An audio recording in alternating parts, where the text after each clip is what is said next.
নবীকে দেখতে পেলাম।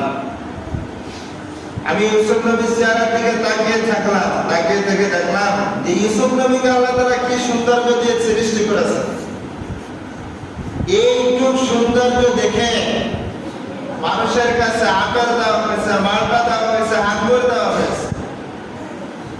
আপেলের কথা পাওয়া যায়, মালটার কথা পাওয়া যায়। এই দুইটা কাটলি দিয়েছিল।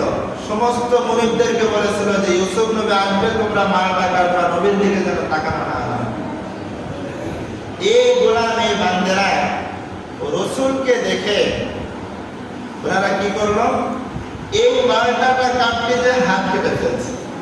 রসুলের এত সুন্দর চেহারা ছিল, ইউসুফ নবীর এত সুন্দর চেহারা ছিল, সমস্ত দায়টা সে ইউসুফ নবীর দিকে তাকিয়ে মালটার জায়গায় হাত কেটে ফেলছে।